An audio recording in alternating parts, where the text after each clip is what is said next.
L'ensemble des 8 boutiques du Fou est alimenté par cette unité de production située à Charolles. Initialement fondé à Laclette en 1960, l'atelier migre en 2016. 30 personnes travaillent pour cette chocolaterie française. Mon père a connu heureusement cette migration, même s'il n'était pas super enthousiaste, parce que pour lui, son bébé c'était Laclette. Ça fait partie, je dirais, d'une page qui se tourne de l'histoire de la maison. On avait besoin, pour franchir un cap, de se doter de ce genre d'outils-là pour être efficace. Après avoir fait son apprentissage chez Maurice Bernachon, donc célèbre chocolatier lyonnais, et c'est lui qui lui a donné cette passion du chocolat, qui très vite a pris le dessus sur son métier premier qui était la pâtisserie. C'est un produit noble qu'on peut façonner, qu'on peut mixer avec différentes saveurs, et il voyait beaucoup plus d'horizons avec le chocolat. Avant notre travail de chocolatier, qui est un métier de transformateur, il y a le travail agricole. Malheureusement, dans le Charolais, on fait beaucoup de choses, mais on ne pourra jamais faire pousser du chocolat. Il lui faut un climat chaud et humide, un climat tropical. Donc c'est un produit d'exportation, ou d'importation en l'occurrence, qui va nécessiter un certain nombre de transformations avant d'avoir une certaine saveur. Donc il faut vraiment faire ce travail de sélection et passer par un autre métier de chocolatier qui est le métier de torréfacteur pour révéler ses goûts. Et ensuite, nous on recevra le produit en pâte de façon à commencer, nous, nos assemblages et nos différents travails pour utiliser ce produit et le façonner. Le changement de lieu s'accompagne d'un changement de l'identité visuelle. Le logo original, c'est ce carré les chocolats Bernard Dufour. On a voulu déjà faire de Bernard Dufour une marque. On a privilégié la marque Dufour Chocolat, bien identifiée dans le nouveau logo, en gardant le graphisme du D, que l'on peut décliner de différentes façons, c'est-à-dire on peut exploiter juste le D tout seul, juste le Dufour Chocolat tout seul, ou les deux ensemble. Donc c'est quelque chose que l'on peut décliner de 3 façons différentes. Je vous propose de regarder un petit peu en détail la partie atelier, la partie présentation, préparation des commandes, puisque tout part d'ici pour l'ensemble de nos 8 boutiques. La chocolaterie du Fou diversifie ses activités en créant une gamme pâtisserie existante depuis 2 ans. Comme chaque année, pour les fêtes, l'atelier propose des œuvres gourmandes. Cette année, un macaron spécial Saint-Valentin à déguster seul ou accompagné. La caméra se dirige vers le premier laboratoire. Sur 1200 mètres carrés d'espace, la fabrication au rez-de-chaussée occupe 900 mètres carrés. On a pris le parti d'avoir 3 laboratoires qui permettent de donner des thématiques fortes et de pouvoir travailler simultanément, chose qui n'était pas possible autrefois où on avait en fait un seul laboratoire qui faisait tout. Et on sait pertinemment qu'aujourd'hui, quand on travaille la pâtisserie, on a un environnement qui est différent que quand on va faire du chocolat. Notamment ici, on a de la chaleur, on a de la vapeur, on a des sucres qui volent, chose qu'on va éviter d'avoir quand on va travailler le chocolat. On sera plutôt en salle blanche, entre guillemets, on aura besoin de fraîcheur, pas de sucre, etc. Tout ce qui est confiserie, pâtisserie, j'ai envie de dire, donc tout ce qui est hors chocolat, va se fabriquer dans cette unité-là. Alors ici, on est dans le second laboratoire, qui est plus l'univers du chocolat en temps normal. Là, vous avez les 2 grandes opérations primaires pour le chocolat, c'est-à-dire élaborer la recette, le façonner et ensuite le tremper et le décorer. Le matériel est assez sommaire, on a besoin de 2 feux pour faire bouillir notre crème. Ensuite, à l'intérieur, on va pouvoir y mettre nos plantes, nos herbes et autres épices pour parfumer cette crème, qui sera ensuite mélangée au chocolat.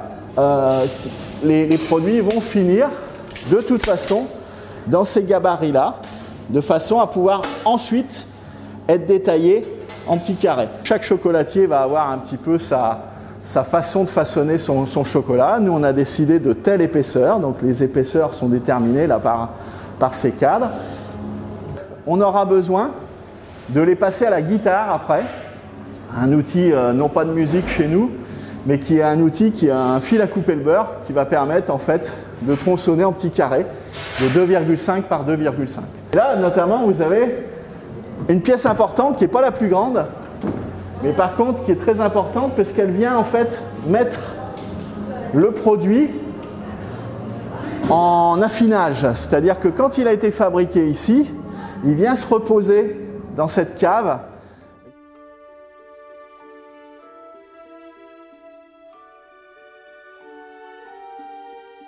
Pendant qu'une partie des confections se repose, découvrons le dernier laboratoire.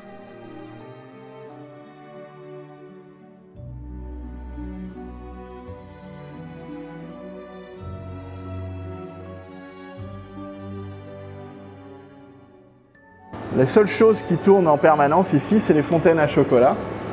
Matière première oblige. Un petit peu comme si on avait une source sous nos pieds. Malheureusement, ce n'est pas encore le cas dans le Charolais, mais c'est ça l'idée, c'est que chacun puisse venir se servir dans ces grandes fondoirs où on a du chocolat noir, du chocolat lait. Tout le monde est à sa tâche sans se perturber.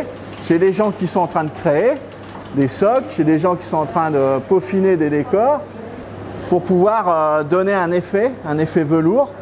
Voilà, avec un pistolet à peinture, ni plus ni moins, sauf qu'à la place de la peinture, nous c'est du chocolat qu'on pulvérise, c'est du beurre de cacao teinté et qui va donner, vous voyez, la transformation du produit, qui va donner soit un aspect un petit peu velours ou carrément une couleur si on voulait lui donner une couleur. Faire un œuf, un montage, un âne par exemple, c'est une succession de petites pièces primaires que l'on fabrique en chocolat et qui vont ensuite être montées comme pour une maquette, collées et décorées. Le collage, montage qui se fait, on est un petit peu comme dans une unité de bricolage, hein, on retrouve des capeurs, on retrouve des petits outils, du chaud, de façon à percer le chocolat. Puis il élabore des petites pièces pour faire des yeux ou des choses comme ça. Alors avec des différentes matières, c'est ce qu'on appelle un chocolat plastique ou pâte d'amande ou sucre, qui sont en fait des chocolats assez pâte à modeler et qui vont permettre de faire des petits détails. Et chaque pièce est montée individuellement, donc j'ai envie de dire, même si on va sortir 700 poules, quelque part, il n'y en aura pas une qui sera pareille parce qu'il y aura forcément à un moment donné un regard qui sera un peu différent, sa crête qui sera posée différemment, mais on aura déterminé que c'est bien ce personnage-là qui fera la poule. Ce carré-là, en l'état, il pourrait être déjà commercialisé, sauf qu'il va falloir le protéger maintenant. C'est-à-dire qu'il va falloir l'enrober et le décorer. Avant de découvrir le moelleux de la ganache, la couverture qui est posée dessus va donner, en refroidissant, va donner le côté craquant. Quand vous allez croquer dedans, vous aurez d'abord la couverture et ensuite seulement vous aurez le chocolat. Chaque chocolat est décoré, soit avec son nom, soit avec une petite particularité. Là, en l'occurrence, c'est du gruet de cacao. Le gruet, c'est de la fève concassée. Et ça ressort tout au fond. Et le produit est stabilisé. Une fois emprisonné dans sa couverture de chocolat, eh ben, c'est un produit qui va pouvoir être stabilisé pendant 40-45 jours. La Maison du Fou utilise la technique du transfert pour personnaliser ses créations. C'est une technique d'impression en beurre de cacao. Reçu sur un film plastique, il pose ensuite le chocolat dessus et le covering est incrusté. Tongs, iPhone, téléphérique, aquarium, tout est possible. Nous découvrons ensuite la salle de stockage. Lorsque les chocolats sont finis, ils sont stockés dans cette pièce à 15 degrés, Cette température est située entre le froid et le chaud. Il est donc important de contrôler régulièrement la température de cette pièce. Des sondes sont utilisées pour réchauffer l'air et abaisser l'humidité de cette salle.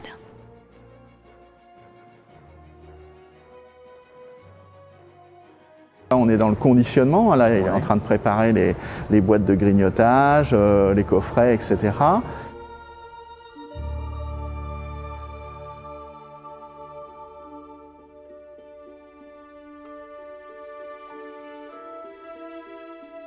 Le produit a été fabriqué, il a été conditionné à côté. Maintenant, on cherche à le ventiler dans nos 8 boutiques.